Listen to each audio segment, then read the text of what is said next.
Assalamualaikum warahmatullahi wabarakatuh. Baik, kita masuk ke materi selanjutnya untuk mata kuliah manajemen bencana. Ya, semoga hari ini kita selalu diberi kesehatan dan semoga yang mendengar pun selalu semangat untuk mengikuti perkuliahan ini.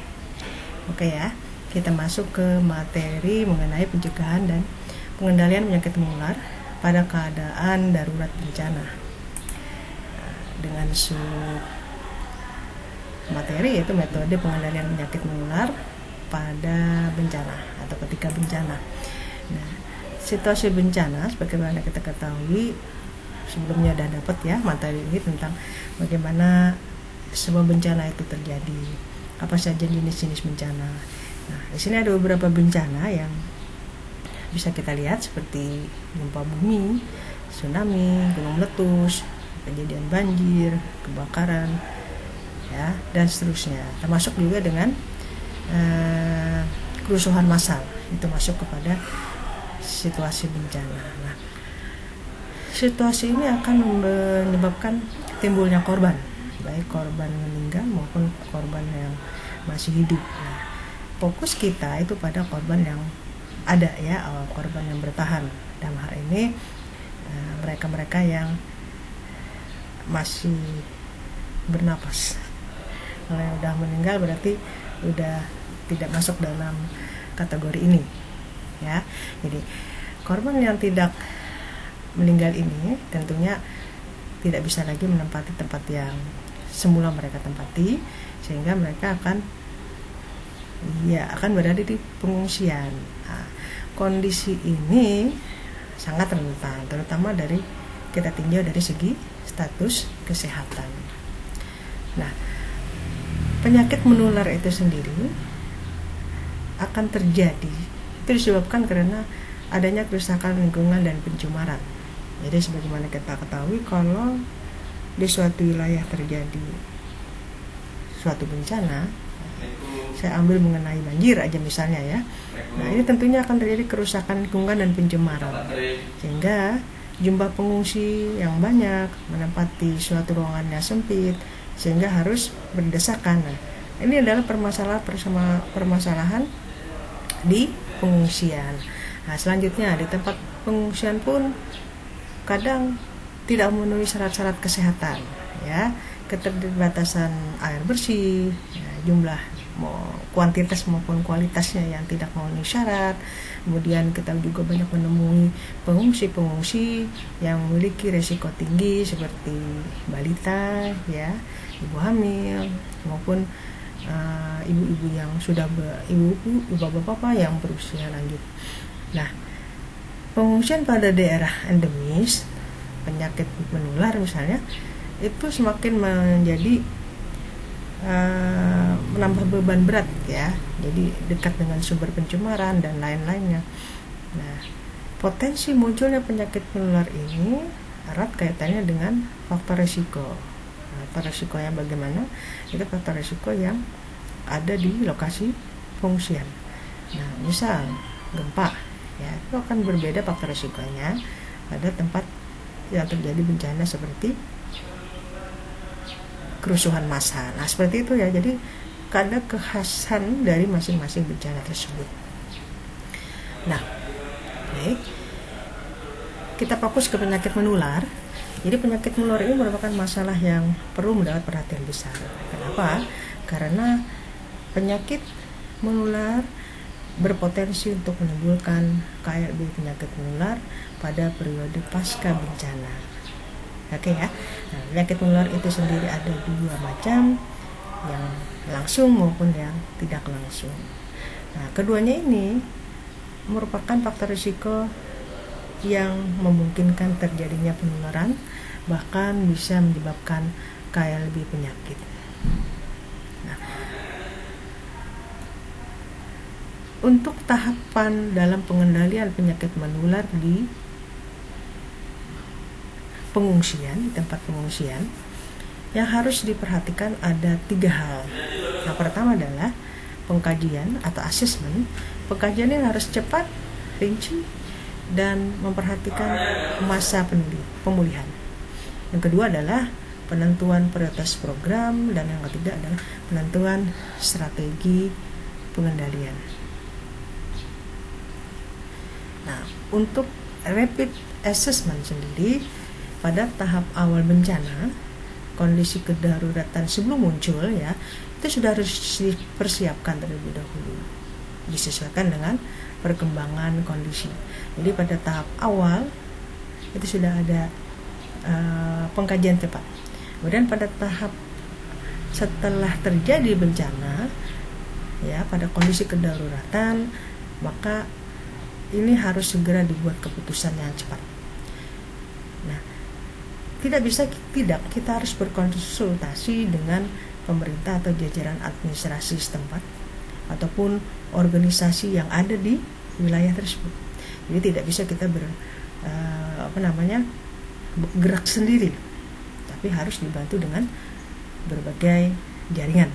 Nah, hasil pengkajian ini harus disebarkan kepada pihak-pihak yang terkait.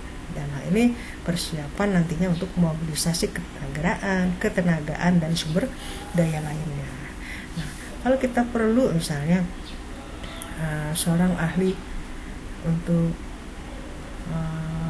mencari sumber mata air misalnya, karena setelah terjadi bencana mata air atau sumber air yang biasanya ada di tempat itu tertimbun misalnya. Nah, tentunya kita harus mencari di mana sumber airnya yang bisa kita pergunakan. Nah, persiapan ketenagaan dan sumber daya lainnya mutlak dikaji pada tahap ini.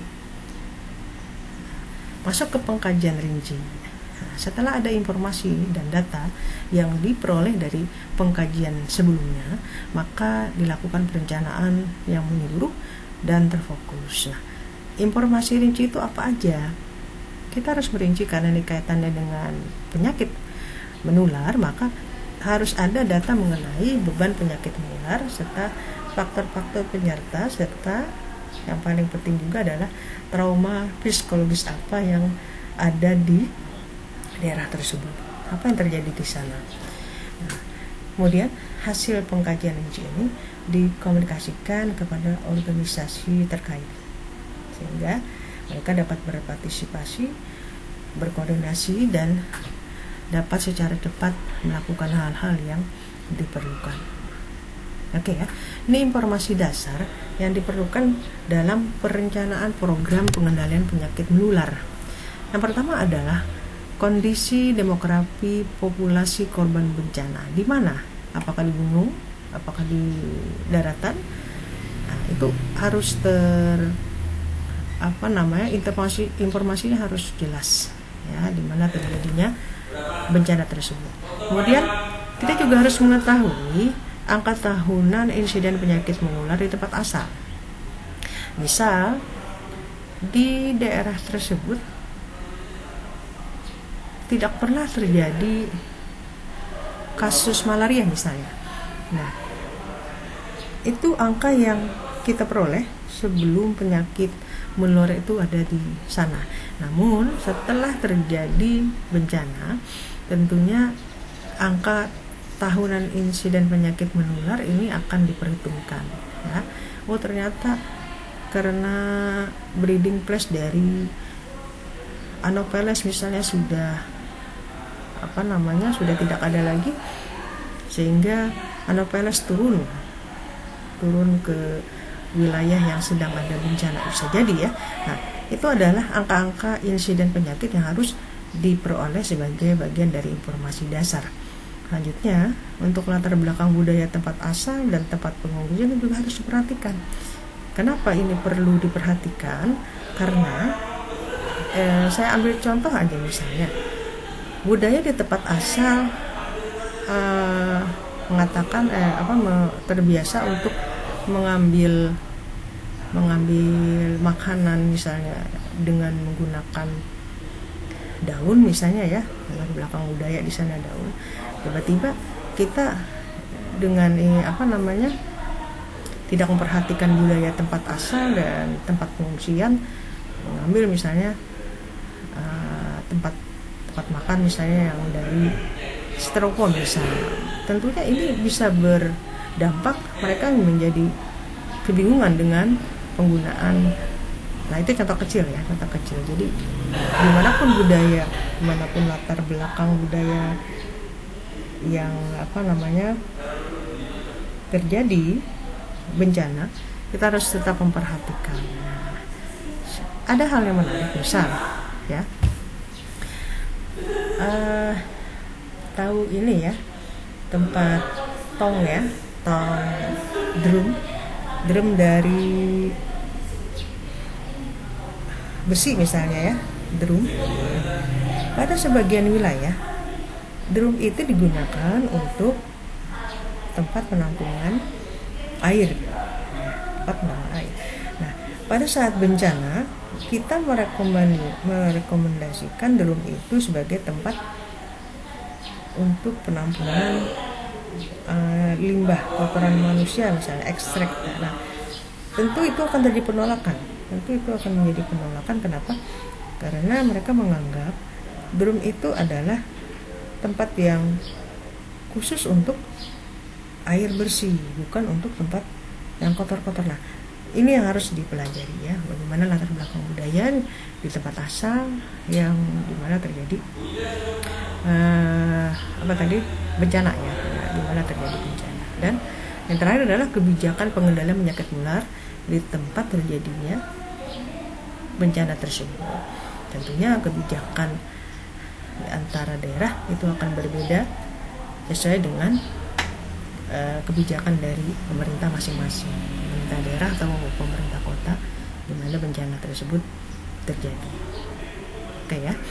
Nah, selanjutnya standar baku untuk protokol penanganan. Nah, ini merujuk pada ketentuan WHO ya. Ini sudah baku ya, bagaimana kalau terjadi suatu bencana, maka perencanaan apapun termasuk mengenai pengendalian penyakit menular itu ada protokolnya dari WHO. Selanjutnya, sumber daya setempat untuk melaksanakan program pengendalian penyakit menular. Nah, apakah ketersediaan sumber daya itu memenuhi perbandingan ya antara yang dirawat atau tidak dirawat, atau keperluan dokter misalnya kurang. Nah, ini didata di sini. Dan yang terakhir adalah kapasitas instansi kesehatan setempat, misalnya puskesmas, posyandu ataupun apa yang ada di sana ya, dinas kesehatan, dan lembaga swadaya masyarakat apa yang ada di wilayah terjadi bencana. Nah, ini harus dirinci, harus dicatat. Oke. Dan yang selanjutnya adalah pengkajian masa pemulihan. Nah, ini berkaitan dengan pendekatan jangka panjang. Nanti kalau sudah kesudahan bantuan kepada korban bencana ini seperti apa ya, karena orang yang terkena bencana tentunya tidak semudah membalik telapak tangan, mereka akan kembali ke situasi semula ya. Dia harus menjalani fase-fase di mana masa pemulihan ya, pengajian mengenai masa pemulihan. Apakah bantuan tersebut perlu difasilitasikan kepada populasi lokal? Nah, ini ya, misalnya kebakaran. Nah, tentunya namanya orang kebakaran tidak memiliki apa saja ya, kecuali yang di badan. Nah, tentunya nanti ada bantuan-bantuan pakaian misalnya. Nah, itu tentu seperti apa? Apakah bantuan ini hanya ditujukan kepada populasi korban bencana selama kedaruratan saja, atau ada aspek keberlanjutan? Nah, kadang kalau misalnya suatu bencana, kemudian orang ramai-ramai melakukan penggalangan dana, nah apakah cukup sampai di situ saja? Setelah masa pemulihan menuju ke masa pemulihan, apakah mereka masih dibantu apa enggak? Nah, itu yang harus dikaji selanjutnya. Oke ya. Nah, untuk yang tahap berikutnya, tahap kedua yaitu penentuan prioritas. Penentuan prioritas ini berkaitan dengan proses menimbang dan memilih langkah-langkah program mana yang harus didahulukan. Nah, nanti ada tabelnya di slide berikutnya, nanti akan saya jelaskan. Berdasarkan apa penentuan prioritas ini? Yang pertama adalah bobot masalah serta dampaknya. kemudian kemudahan mengatasi ketersediaan tenaga dan sumber daya lain, termasuk biaya di dalamnya ya. Dan yang terakhir adalah kapasitas institusi penyelenggara. Siapa? Nah, ini adalah tabel peringkat untuk mempertimbangkan prioritas sebuah permasalahan. Nah, ya, ini yang kita rinci. Tindakan apa? Pertama, misal penyediaan air bersih. Ya, karena misalnya tadi contohnya bencana banjir, walaupun airnya banyak, tapi itu hanya kuantitas, sedangkan kualitas, nah itu ya, maka itu adalah salah satu yang dimasukkan ke dalam tabel ini. Penyediaan air bersih. Kemudian di sini ada di kolom berikutnya ada bobot masalah. 1 kecil, 2 sedang, 3 besar. Nah, kemudian kemudahan untuk menyediakan sama, skornya 1, 2, 3. Kemudian ketersediaan tenaga 1, 2, 3. Biaya yang diperlukan untuk penyediaan air bersih, apakah tinggi, apakah sedang, apakah rendah. Kapasitas terkait dengan ini tadi ya, kapasitas institusi penyelenggara, siapa yang berkompeten untuk menyelenggarakan penyediaan air bersih. Nah, setelah angka-angka ini kita tentukan, setelah itu baru kita jumlahkan. Nanti akan terlihat. Ini ada helikopter lewat. Baik, kita lanjutkan. Maaf, agak berisik ya. Nah, ini kita jumlahkan berapa, 3 tambah 3 tambah 2 ini ya, sehingga jumlah peringkatnya ketahuan di sini. Peringkat yang tertinggi itulah sebagai prioritas utama dalam penanggulangan ini. Nah, apalagi pemukiman dan tempat bernaung atau pengungsian. Ini masalah pengungsian. Kemudian bagaimana sanitasi dan pembuatan WC yang kita identifikasi. Kemudian pembuangan sampah padat, pemberantasan sektor, penyediaan kelambu, obat nyamuk, apakah perlu imunisasi ya. Kemudian kesehatan reproduksi. Nah, itu yang bisa kita identifikasi, bisa dikembangkan lebih banyak lagi. Dan yang terakhir adalah penentuan strategi pengendalian. Jadi ini adalah merupakan sasaran atau tahap terakhir, di mana pada tahap ini kita akan mengidentifikasi risiko dan mencegah mortalitas yang berlebihan. Ya, kan udah tahu tadi ya, udah banyak yang mati ya, udah banyak yang meninggal ya. Nah, kita akan melakukan sasaran yang terakhir ini dalam rangka untuk mencegah mortalitas yang berlebihan. Ya, jangan sampai nanti yang terluka sedikit nanti karena tidak dirawat misalnya ya, hingga menjadi infeksi berat, akhirnya menambah angka mortalitas. Caranya seperti apa? Dengan cara pencegahan dan pengolahan letupan penyakit menular. Nah, artinya jangan sampai nanti terjadi KLB. Langkah preventif mungkin dapat mencegah hampir semua mortalitas. Nah, langkah-langkah yang dilakukan memang belum tentu berhasil mencegah ya, tapi paling tidak langkah-langkah ini merupakan strategi untuk menekan angka mortalitas ya. Untuk pencapaiannya seperti itu, sedangkan secara objektif menurunkan angka kematian kasar ya sebelum bencana, kemudian menurunkan insiden diare. Nah, ini biasanya ya, kalau kejadian ini pada bencana ini ramai nih diare. Kenapa? Karena keterbatasan dari akses sanitasi sampai mencapai angka seperti itu pasca darurat. Kemudian pengobatan keberhasilan menyembuhkan 85 penyakit TB paru. Nah, ini pada pasca darurat. Nah, ini targetnya ya, seperti itu. Yang pertama adalah rencana kegiatan yang dirancang melalui proses pengambilan keputusan dan pemecahan masalah gabungan. atau strategi pertama. Kemudian merencanakan kegiatan disesuaikan dengan tahap-tahap situasi kedaruratan. Dan yang terakhir, kegiatan fokus pada penyakit-penyakit yang memiliki potensi menunjukkan angka morbiditas dan mortalitas yang tinggi. Misal pada daerah itu misalnya banyak terjadi penularan TBC misalnya, maka fokus pada penyakit TBC seperti itu ya. Atau misalnya banyak terjadi penularan penyakit akibat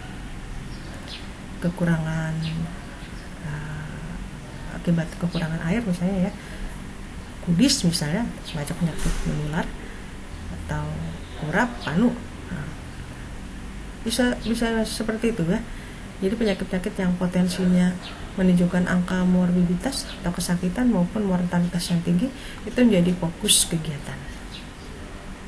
Oke ya. Nah, ini strategi pengendalian penyakit menular saat bencana. Jadi untuk strategi ini sudah dipetakan sebelum terjadi letupan penyakit, sudah ada rencana umum kegiatan, protokol ya. Kemudian pengelolaan sarana program imunisasi, koordinasi pelatihan relawan tenaga kesehatan lainnya, kemudian pemetaan sumber air, pembagian makanan, bagaimana ketersediaan obat-obat P3K sebelum terjadi letupan penyakit, itu sudah direncanakan. Kemudian ketika terjadi, kalau memang terjadi juga, kita ada siap ya. Di antaranya misal kita udah siap pengendalian vektor, misalnya nyamuk, dengan melakukan fogging atau pengasapan. Kemudian untuk kaitannya dengan penyediaan makanan juga bisa meluaskan HACP ya, jadi kontrol poinnya jalan. Kemudian untuk imunisasi ini juga sudah siap. Nah, peta sumber air juga telah diperhitungkan di sini. Nah, ini banyak kan yang dipetakan. Infeksi saluran pernapasan, kemudian ini kaitannya dengan imunisasi, perlindungan terhadap nyamuk, ketersediaan sanitasi dasar, tenda, sarana pelayanan dasar, pendidikan kesehatan. Nah, ini tadi diisi tentang kesiapan kalau itu terjadi letupan penyakit. Nah, sama nih ya, kemampuan diagnosa, ketersediaan mikroskop, kerjasama dengan laboratorium ya, misalnya perlu pengambilan sampel darah misalnya, atau sampel saliva misalnya. Nah, ini udah ada laboratorium mana yang menjadi tempat rujukan. Nah, laboratorium mana yang jadi tempat rujukan. Nah, oke ya, seperti itu strategi-strateginya. Kemudian untuk surveillance sendiri, terpantaunya angka kesakitan dan kematian penyakit-penyakit yang sering bermunculan pada saat terjadi bencana. Berarti misalnya paling banyak itu biasanya diare ya, kemudian ada TBC atau penyakit berhubungan dengan saluran pernapasan atas, ada pneumonia misalnya ya, penyakit campak, penyakit malaria, demam berdarah, ataupun penyakit menular lainnya yang spesifik lokal, filariasis misal. Nah, itu terpantau angkanya. Kemudian ini tadi sudah ya, bagaimana kondisi kesehatan ibu dan anak, kaitannya juga dengan gangguan gizi, kesehatan reproduksi. Ini semua dievaluasi, Nah, ada perbaikan sistem di sini dilakukan, adalah monitoring dan evaluasi. Nah, ini ada tugas kelompok. Berkelompok saja. mengidentifikasi. Jadi ini ada informasi bahwa telah terjadi banjir. Informasi yang diperoleh dikatakan bahwa di situ telah terjadi peningkatan kasus. Ada 4 kasus yang mengalami peningkatan disesuaikan dengan 4 kelompok besar ya di dalam kelas ini. Ada peningkatan kasus yang ditularkan melalui foodborne disease, vector-borne disease. Ini kebanyakan food, ini salah ya. Vector-borne disease, airborne disease, dan waterborne disease. Nah, sebagai petugas kesehatan atau sebagai sanitarian, apa yang Anda lakukan untuk menindaklanjuti kasus di atas? Nah, untuk menjawab ini, gunakan alur pada tahap-tahap pengendalian penyakit menular. Tadi ada 3 ya.